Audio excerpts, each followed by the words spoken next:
Three, two, one. Good evening, Jeopardy fans, and we are live here on hashtag Jeopardy Live Panel, presented by thejeopardyfan.com. Once again, and as always, I am Andy Saunders, and I will be moderating tonight's discussion. And I have 5 teachers from this most recent teachers tournament on your screen right now. I will start with the introductions here of, first up, Rachel Niegelberg. Thank you for joining us, Rachel. Thank you for having me. And then the other 4 teachers on tonight's panel. Let's see. Let's start with Jake Allen. Thanks for joining us, Jake. Hello, Canada and the world.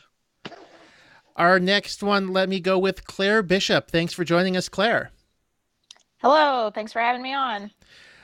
Next up, let's go to Steve Mond. Thanks for joining us, Steve. Hi, Andy. Happy to be here. And last and certainly not least, the champion of the 2018 Teachers Tournament. Congratulations and welcome, Larry Martin. Thanks very much. It's a pleasure to be here. So,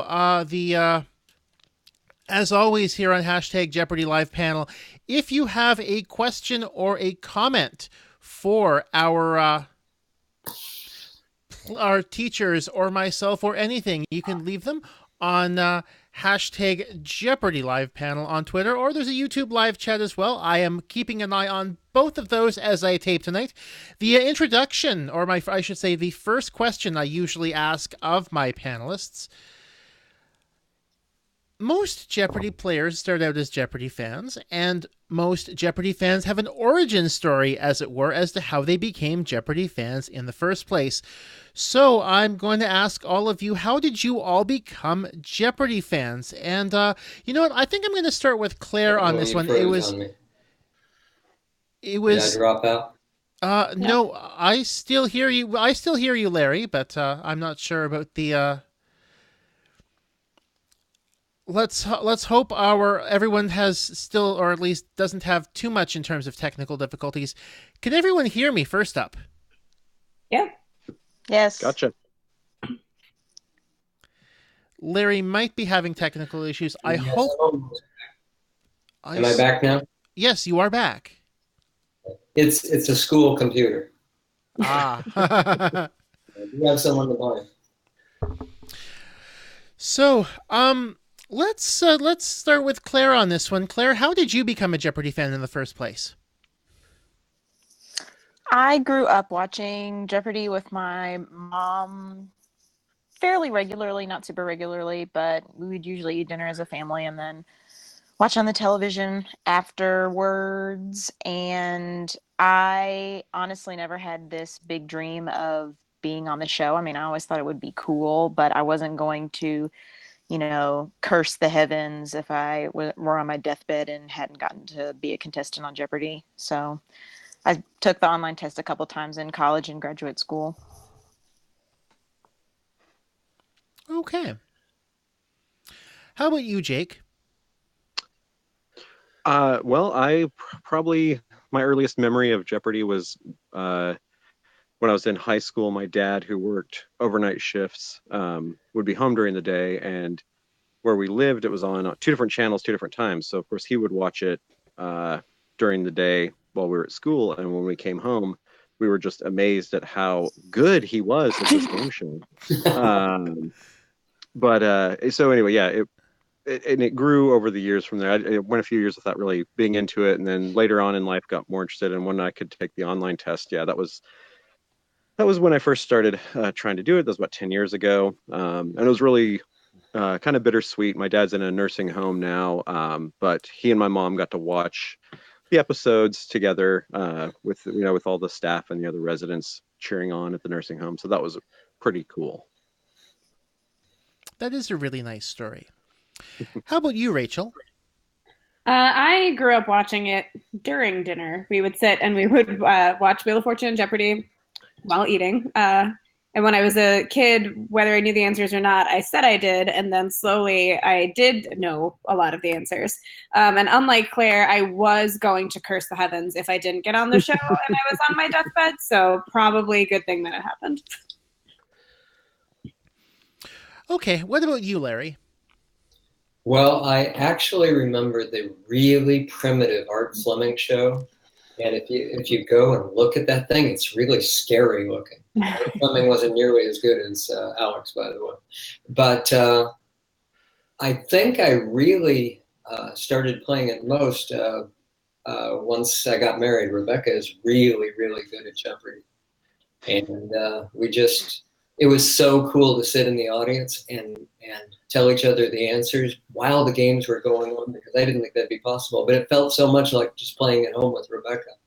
But I always figured, gee, it's a little expensive to go to Los Angeles to try out. And actually, I think my first tryout was in like 2002, and I think that was just before the online test started. Mm-hmm. They had the Clue crew was doing this strange little thing called the brain bust. Do you remember that thing? Mm-hmm. I just barely do. But it came to a suburb of Kansas City, and I went out and did a quick audition there, and they invited us to a more real audition the next day at a downtown hotel. And that was my first of 4 tryouts. Kansas City, Chicago, St. Louis, Oklahoma City. That's it. And what about you, Steve?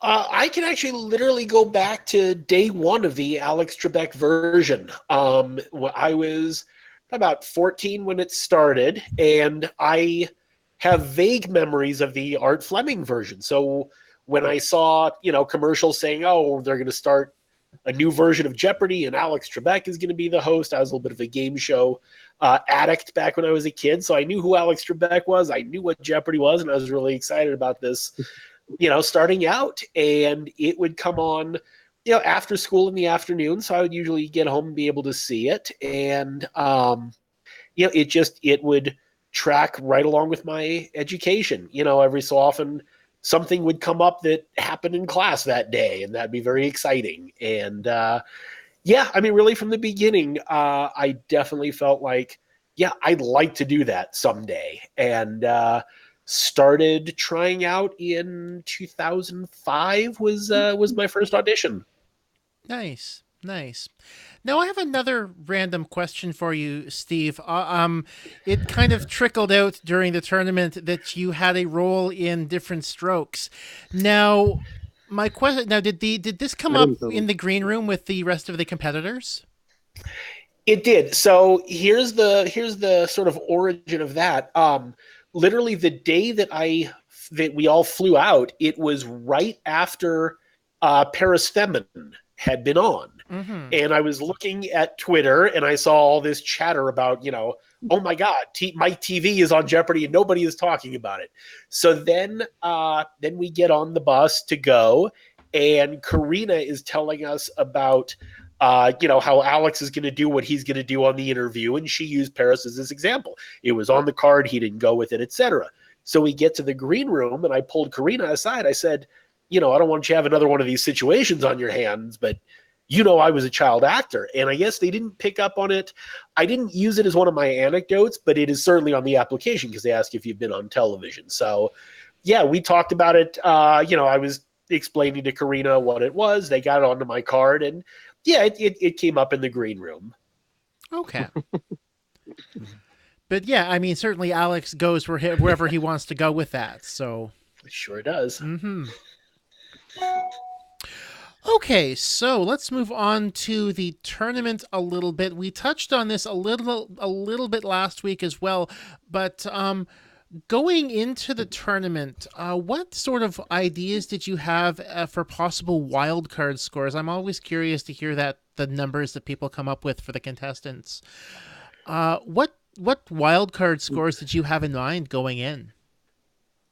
As close to 15 as possible. Yeah, I had thought about it a little bit, but the reality is I know myself, and I knew that I wasn't going to be able to play it like that, especially under pressure. The only times I really felt nervous during any of the games was when it came to wagering for anything. On Daily Doubles, you have no time, and you just blurt something out unless you're smart enough to piece it together. But math is not my strong suit, so I knew that if I didn't get a win. I needed to just be as close as possible and hope for the best. I had heard that between like 8 and 14, which is a wide gap, but I had heard that was the sweet spot. Yeah, I didn't even think about it at all. There was no point where I was like, other than right after I wagered and Steve jumped ahead of me at the very last minute on Friday, and they started reading all the other names, and I thought, oh, I hope I have enough to move on. But yeah, that was the only moment I thought about it. Yeah, I had done some research, and my very good friend who came out and was in the audience is is a fairly highly rated chess player and best strategic thinker I know. So we had in mind that 16,000 would be basically a mortal lock. If I could get to 16,000, however, then I was good.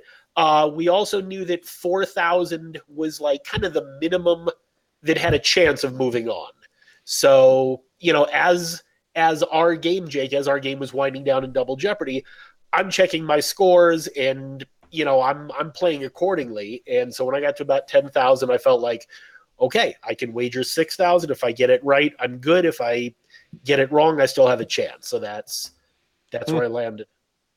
Well, I played all of the teachers tournament games on the Jeopardy archive, and I never thought to check those scores, which would have been a good place to get a basis.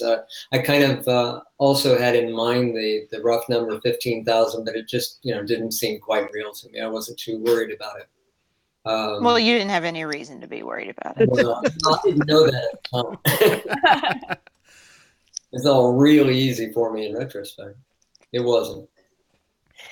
My father had actually looked at it, and he started talking about numbers, I think, like in the rental car by the airport. Perfect. So helpful. I can't right now. Like, that's if you want to throw some more capitals my way, I'll take it, but I have no room for your numbers in my brain. Not now, Dad. Yeah, seriously. Exactly. It looks so complicated, the actual figuring out wagers for daily doubles and just daily doubles and Final Jeopardy. And like Rachel, I thought, oh my God, I need more things like that might really come up, like capitals, like I did just what Claire did, by the way, about I wasn't sophisticated enough to use a random number generator. I would ask kids, say any number from 1789 and 2018 so that I can say the president and vice president. Mm-hmm. Kids never knew whether or not I was right, by the way. But I thought I've got to save my brain for those things, not for the wagering. I studied presidents and vice presidents, and I don't think I got a single question that involved it. I was like, we did get a few. We got those ones, like the really tricky ones, like forwards. Yeah, you got those. I didn't get those. Okay, so moving on a little bit, I think I'm curious to hear your thoughts on this, because I went through the numbers and I think all 5 of you had a game where one of you was able to get in on the signaling device more than your opponents, and you all had a game where you weren't the first one to get in the most number of times on the signaling device. So I'm curious, you all had some success, you all didn't have some success. So my question for the 5 of you is, what worked and what didn't on the signaling device? Standing next to Larry. That did not work. Standing next to Larry made it way harder to get in on the signaling device. The waiting for the lights to come up. I clearly remember, like, Larry just kept beating me. I'm like, I'm doing it right. I'm doing it like they said. And then I would adjust early and be too early and get locked out. So yeah, there's just that magic sweet spot. Well, I had my Dark Night of the Soul in rehearsal. Yes, lucky you. Yeah, no one cares that you had that in rehearsal. and I guess it was at that point that we thought, aha, don't have to worry about him. It's Claire that's going to take me down. For real. And then they have the clip of you doing it in that promo video. I know. I got flashbacks seeing that thing. And I think if only they had not corrected him. Why? God bless Karina. I just sent her an email of undying gratitude for the 2 things of that moment. And just when she called and it accidentally rang through to my classroom and surrounded by second graders, I answered the phone thinking it was my school office, and it was actually Karina saying, Larry, this is Karina Nushu from Jeopardy. And for the next 15 minutes, it didn't matter what the kids were doing in my classroom. They could have dismantled the whole place and I wouldn't have known. Great. So yes, God bless you, Karina, for that. So Karina gave you the call and you came through to your classroom? Like Yes, the call and to be on the it show? never does. It was like spooky, you know, people were calling it things like God moments. In the bottom of a brick building, and my cell phone didn't ring because it was the service is so bad there to my cell phone. And then normally during the school day, the classroom phone won't ring unless it's the office or maybe another teacher. And so I picked up the phone thinking it was the office, and that was literally the second thing she said after asking my name. And that was a good moment. I can certainly imagine. Yeah. So, it seemed like Final Jeopardy was particularly hard overall over the 2 weeks of the tournament. I didn't think so. You didn't think so? No, I'm kidding. Oh. So, of course it was hard. Plumbago every day. Specifically on my card, I have two that you faced, Larry: Fargo and Plumbago. You know, those are on my card too. I'm so happy that the two that I had no idea of, most of the world had no idea of. And I don't have to kick myself for it. What, Claire? They were triple stumpers, you know, for both of the games. So I was like, man, if Larry didn't know it, I really shouldn't feel that bad. Well, and not only that, you could just tell that none of the three of us came anywhere near it. Yeah. No, but that meme that has come up of you, Larry, with what is pain, I love in it. black and white, is maybe the best thing to come out of this tournament. I was so happy. Hysterical. I had no idea it was going to be a meme, but I thought when I saw it, I thought, hey, we got something. I was with Claire. Scoliosis. I was going to say I still love scoliosis. Well, I mean, as I said when I did the recap on my own site, if you got that right, you should be taking up competitive Scrabble, because really that's the kind of thing that a high-level tournament Scrabble player will see, and not too many other people. So it was that I thought was a particularly difficult final. Fargo as well. Sorry? They did not even say in the clue, which would have made it slightly less absurd. They didn't say where to put that letter P. Yeah. I thought we're in the middle of scoliosis. Mm-hmm. That actually is a good point. Clearly they should have said, you know, I mean, it seemed like you all figured out to put the P at the start, but no, we were desperate. Yeah. And I would even say, like, to know plumbum, I'm not familiar. I was never familiar with the word lumbago. I know the word lumbar, but even to think plumbar, that sounds ridiculous. Like, that can't be a real word. So let's just come up with something funny. Mm-hmm. Let's give the people what they really want. Yeah.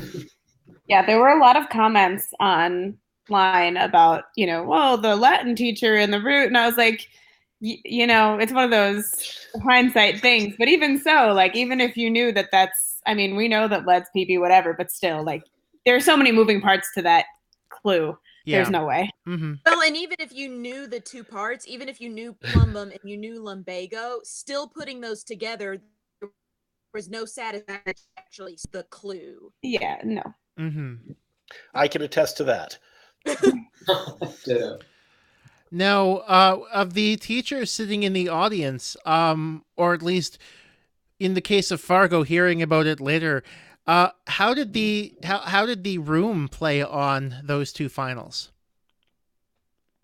Well, the Fargo one was tough because they were the first game out, so the rest of us were sequestered. Mhm. So none of us saw that clue, other than those who played it. None of us saw that clue in its entirety till later. So I had gotten it like piecemeal in conversation. So I have no idea. I mean, it's hard. I don't know if I would have gotten that or not. But everybody was in the audience for Plumbago, but most people didn't see Fargo because it was the first game of the tournament. But they were not thrilled by it. So it was, they came out of it and we were like, oh man, it's going to be tough. So. Mm-hmm. Okay. So, moving on a little bit. I just also want to point out that Jake has had to step away for a couple of minutes. He should be able to be with us by the end of the by the end of the panel as well. So how much do your students in general help with your preparation? I mean, it sounds like some of you asked your students to, shout out or give me a random year and, as way of quizzing. Hey, in what other ways do your students help with preparation? Well, again, with second graders, there weren't a lot of questions that they would come up with. Although I did ask them to make statements that I could answer in the form of a question, and that was good practice in itself. But I got them their hands on some atlases, and they really were asking me world capitals and state capitals a bit. My students mostly just provided me with enthusiasm and support. They were very excited. My students are young as well, and so the academic piece wasn't necessarily what they were quizzing me on.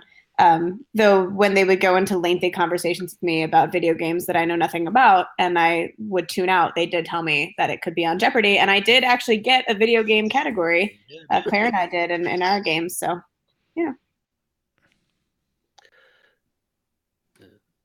I didn't have a whole lot of help from my kids other than that they were good about letting me put in a little bit of time during class. I would go on J-Archive and cast it onto my big screen and invite the kids to shout anything out if they knew it. And other than just a little bit of play along, and occasionally they would yell out some countries so I could try and guess the capitals, but invariably they would all yell out Nauru, which, is not terribly useful.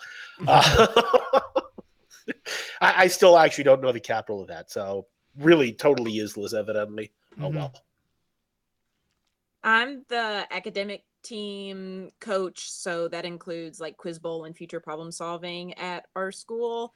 And so being the coach for 2 years, they ask questions about very, traditional academic topics. So like knowing your authors, knowing Shakespeare, scientists, history stuff with presidents. I mean, that I didn't know it at the time when I took the job to be the sponsor and the coach, but those past 2 years were a lot of good preparation for this. I probably overheard a lot of things that ended up being asked on the show. So, mm-hmm. So how were your respective watch parties? I'm sure that Larry's had a slightly different tone to them because he ended up winning, but I believe, if I'm not mistaken, there was a confetti cannon, Larry? There were. And that was the remarkable thing that I asked 2 teachers that expressed interest in arranging a watch party. And, you have to say it's 1, even though you know that it's 4 that should get bigger and bigger. And especially since my first game was on the first day of the tournament, and then my semifinal wasn't until 9 days later. That was difficult, but they kept coming up with surprises for me. I had a built-in advantage because 1, it was a grade school. 2, by luck of timing, it shows in Kansas City at 3:30 p.m., 20 minutes after our school let out. So it was very easy to draw a crowd.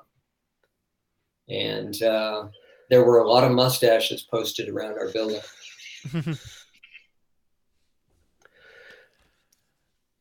Now, what about the rest of you? How were your watch parties? My school is kind of located out in the sticks, so it was a little hard to get people there.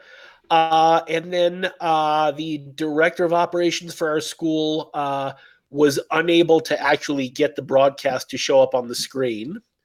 And so we ended up using the YouTube footage of it. So thank goodness for illegal hookups. And then when it was all over and the folks from Farmers Insurance came up, he called them by the wrong company name.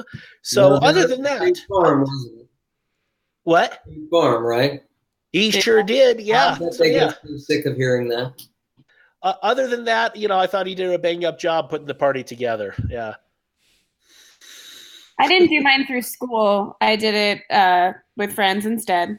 And our local broadcasting, our cable giant that most people have around here has actually been fighting with the broadcasting company that broadcasts Jeopardy we're going on 4 months now. So pretty much since I got the phone call that I was going to be on the show through actually being on the show, it has not been showing here. So I found some friends that use a different company, and actually like quite a few people showed up at their house, and it was really great for the first show. Just different people from different facets of my life all came together to watch, and it was super exciting. And of course it was, I knew I won, so that made it even better. And then the second one, I actually wound up doing it at Buffalo Wild Wings, which has become a thing. I got an answer correct for them on my first show. Since then, they've reached out. They want to give free wings to my coworkers, so that's going to happen towards the end of the school year. And because of that, I went, you know what, we'll just do it there. And it was smaller because it was both Tuesdays, so it's hard for people to stop everything they're doing on the same day of the week. But I wouldn't say it was as much fun as watching a win, but it was fun nonetheless, and it was great. And I got to shout out, the circus stuff that I do, which means a lot to me, and they were there, so that was really great for them to be able to hear that. Nice. I had a watch party at a local pizza place. Didn't go through the school. Again, not trusting in the school district's ability to set up reliable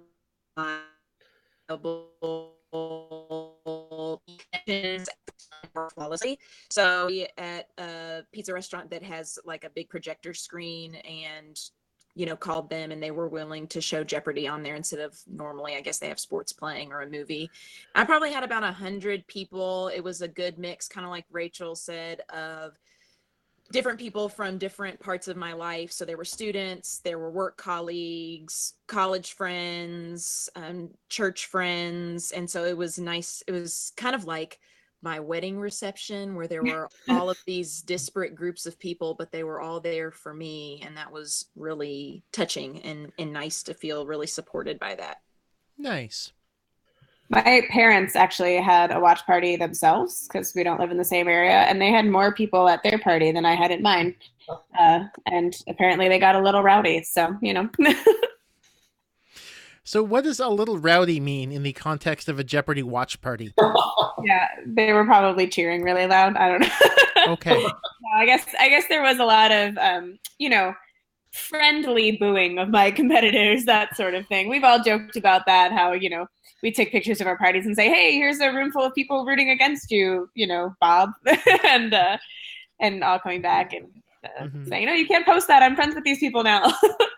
I really got hissed at by both students and other teachers when I cheered Claire when she got a daily double right. I really thought I was being disloyal to myself.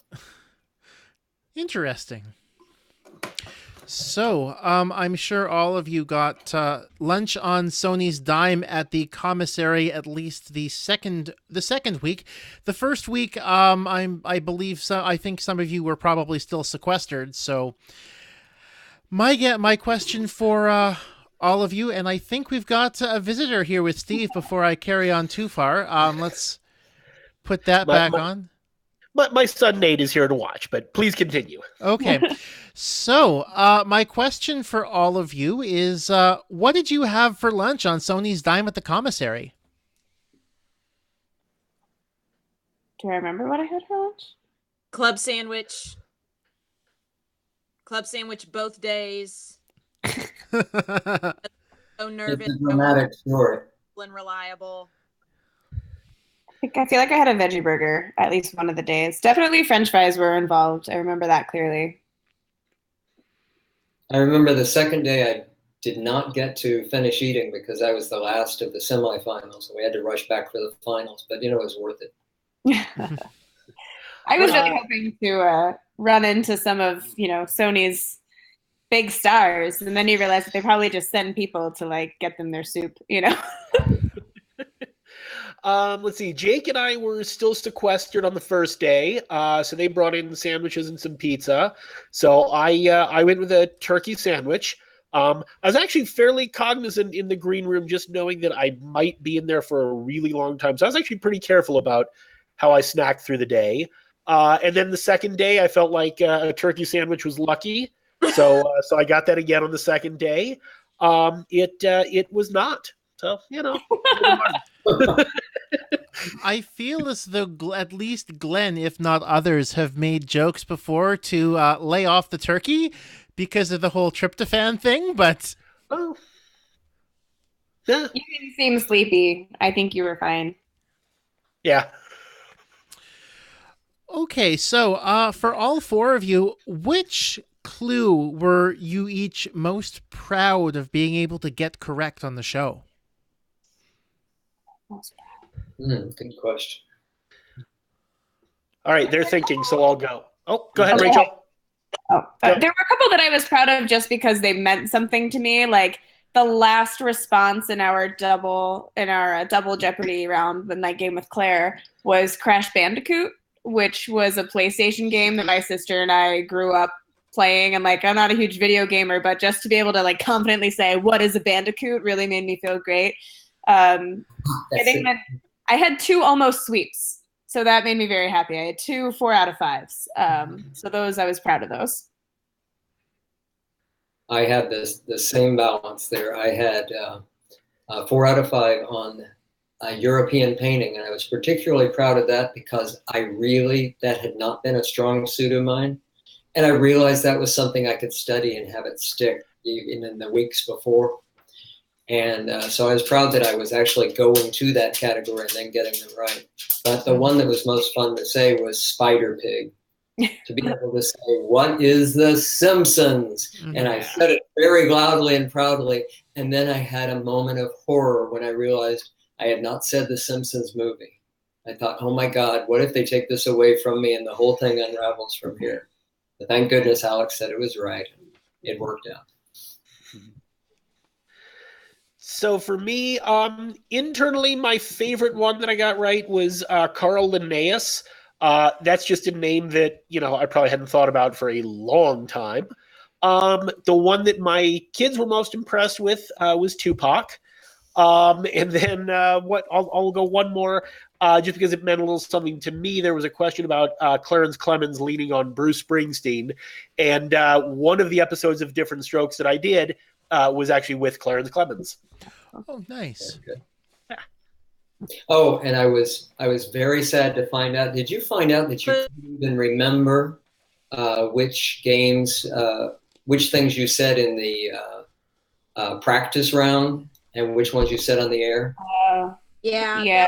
Those I was so hoping that me getting Straight Outta Compton right was going to be in the game, and it didn't show up. Because I famously know nothing about hip hop, and I tried hard to learn some of those things. I was jealous of your hip hop category. I wanted that. Have we heard from Claire yet? No. So I was really impressed to have correctly answered the Bulgaria question about that. Was wonderful. So it just showed that hard work of studying capitals. And then I actually had a professor in graduate school who's from Bulgaria. And so I would like to secretly think that she was watching, but I don't think she was, for me to have gotten that question right. And it was just weird to feel so confident pretty early on playing about a daily double response like that. So nice. Okay. A couple. This question is specifically for Larry because I think you're a lot of people are I think, interested in this. Will your students end up interviewing you now that you've won on Jeopardy? The Marvel News Special Edition Extra, which by the way is free because I thought it's kind of not right to go out and sell the story myself. We'll have an interview with Alex Trebek and an interview with me and the caricature I got to draw of Alex Trebek. That I couldn't. It was one of those pinch me moments when Jeopardy called me and emailed me and asked me to. If I would make a caricature of Alex, which I did. This issue comes out day after tomorrow, and I'll be putting it online. Nice. They made that picture their profile picture, Larry. I don't know if you saw that on their page. Yeah, on Facebook. Oh, that's so cool. Thank you. Okay, so what was everyone's favorite part of the contestant experience, and on the flip side, everyone's least favorite part of the contestant experience? I mean, the best part is this right here. I never in a million years thought that the community that would come out, the camaraderie between us as, teacher tournament competitors and then the Jeopardy community at large, I had no idea that would exist. I didn't know how much it would mean to me. It seems crazy that in 2 days of competing against each other, we would come out with the relationships that we formed, but that really, for me, was a takeaway I never expected. The worst part is never being able to do it again. I would do it every day if I could. And that was what made me so sad. It wasn't so much losing and when I lost, it was that I just really wanted to keep playing.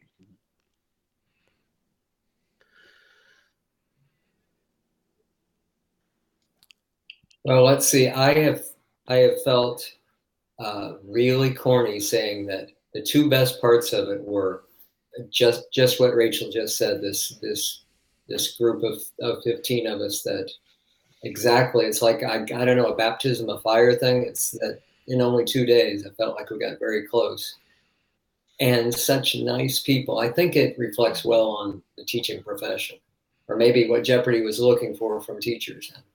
And we fit that bill.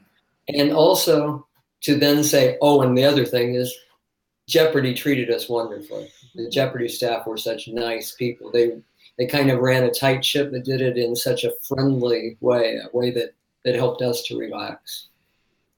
Those were my two big positives. Let me think a minute about my negative. Someone else? I would say a positive is that the teacher tournament structure, and any of the tournaments, the structure gives you the opportunity to potentially get to play multiple games. I mean, I don't think that I ever dreamed that I would get to play 4 games of Jeopardy.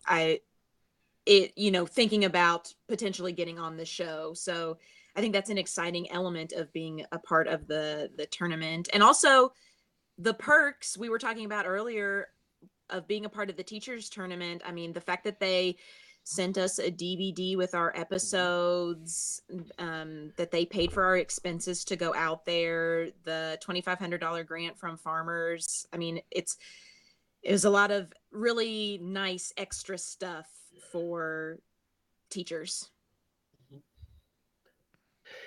Yeah, I'll agree with everything about favorite part being getting to meet all of you and to have new friends in lots of new places to go throughout the country. My least favorite part of the experience is that apparently, according to Twitter, I know nothing about hip hop, and that were pretty quiet, weren't we? No, well, that hurts me a lot because I really actually do. And unfortunately, the only questions that came up when I was there were post 2000. And when I saw the same problem with post 1975.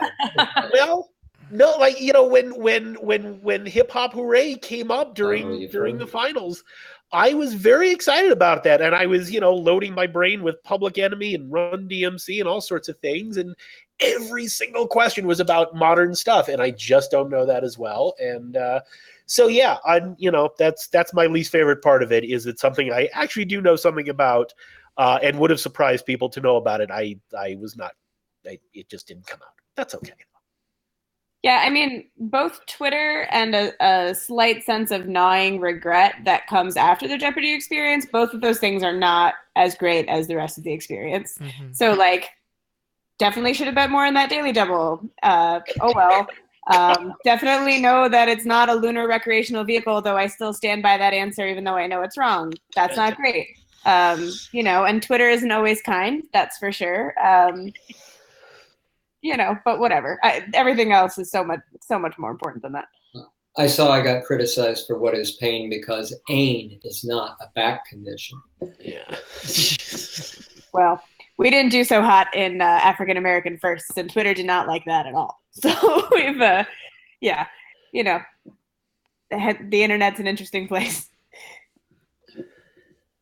I can add a negative, and it's just a natural part of the experience, but it all went by so quickly, and the fact that your brain causes you to misremember or not remember at all parts of the experience when you were there firsthand for it, and then you have to just relive it when you watch your episodes later. I think that's just part of the experience, and that's your brain coping with the stressful situation. But I was not expecting that, and it's been kind of surreal to realize that there is so much that I don't remember actually happening. Mm-hmm. Well, and for those of us who had earlier games too, we watched so much Jeopardy. It became hard to remember which questions were mine, which questions were even in my game, what I got right or wrong. Like it's a lot of Jeopardy to watch at once. And so watching it back, watching the episodes back, sometimes it felt like it wasn't even me up there. I didn't remember what was what. That's interesting. That's not the first time I've heard that, but also it's still very, very interesting as well. Before we finish up, I have one more question because this kind of exploded on the internet last week, and Alex Trebek weighed in on it, so I'm going to ask what everyone thought. Obviously, Yanni versus Laurel happened on the internet last week, and Alex Trebek decided he was going to weigh in and said it was clearly Yanni to him. And I was shocked by it because it was clearly Laurel, at least in my opinion. What did you guys think? Yanni or Laurel? Yanni, except for once on the radio, I heard Laurel. I heard Yanni once, and then I heard Laurel the second time. All right, we're a split decision here. I heard Yanni. Nate? I heard Laurel. But, it's one of those things I'm pretty sure that it just depends on what frequencies came through. So I can't hate too much on people that disagreed. I was desperately hoping I could figure this out through context because I honestly don't know what Yanni or Laurel are. I'm jealous. Larry. What is it? It's a viral phenomenon where you listen to this audio clip and you either hear Yanni or you hear Laurel. And like the blue dress? Like Yes. the blue dress, exactly. Yes. Ignorance is bliss, Larry. Yeah, this one. I've been kind of busy. That's so that you know what, Larry? That's perfectly okay. So, on that note, I'd like to thank all of you, as well as Jake, who unfortunately wasn't able to make it back before we were able to finish. I'd like to thank all of you for coming on #Jeopardy Live panel this evening to talk about the experience. Now, before I sign off, was there anything you thought I'd bring up but didn't, or anything else you'd like to say? It was really great being on with many of my favorite competitors. I feel like, Rachel, I feel like we played a game together. I know. I'm glad we didn't, to be honest. I mean, I love you, but... maybe this is why we sat together on the bus. We sure did. And we... those bus rides through LA are slow, so we had plenty of time. That's true. No, it really, I mean, honestly... yes, I do feel a particularly strong connection to this group of people as well as a couple others. But again, like the camaraderie was really strong between all 15 of us. So Yeah, sure. Nice. I did not mean to leave out other people when I said that. It's just I played against or sat next to all of you. Yeah. I love you all in the most appropriate way possible, and miss you. And I hope we run into each other again soon. I'll actually be in Seattle in about 3 weeks, and we're going to go see Indy when we're out there, and definitely be in California within the next year or so to see Catherine, and hopefully Trumansville or Lexington or Kansas City. Come on out. Yay! Yeah, you all are awesome. It was so fun to get to play against all of you all. And Rachel, for real, I think if we had played the next game, you probably... That was a great match to watch. That was so much fun and scary. Yeah, I tell everybody we were hoping we wouldn't have to go against each other until the finals, and that had I not essentially lost by $100, she would have essentially lost by. It was going to be close no matter what. So that 15,900 to 16,000 get you. Yeah. Yeah. I was impressed by that in watching it. Ouch! I said. I was glad we gave him a good game, if nothing else. Yeah. Okay. Oh, speaking of loving you all in the most appropriate way, one thing that broke my heart was the only edit I didn't like was got to see. I was really happy to end up in the middle podium because I thought it really showed something great about how much we liked and respected each other. That at the very end of the game, the first thing that happened was a big hug with Claire and then a big hug with Steve. And they dropped the big hug with Claire, so it looks sort of awkward. I wish they had seen all of us sort of happily experiencing it together. Mm-hmm. Mm-hmm. Okay, well, I think that... Sorry, you were going to say something, Steve? Nope. Okay. Well, on that note, I think that's a great note to finish up on. And so once again, thank you all four of you for coming on hashtag Jeopardy live panel this evening. The regular games resumed tonight. So we'll be discussing the regular games coming up again in about next Monday night at 9:15 p.m. Eastern, as we always do. So for Larry, for Claire, for Rachel, for Steve, and for Jake, I am Andy Saunders. Thank you all for tuning in. We'll see you next time on hashtag Jeopardy live panel. Have a great night. Thank you. Bye. Good night. See you, everybody.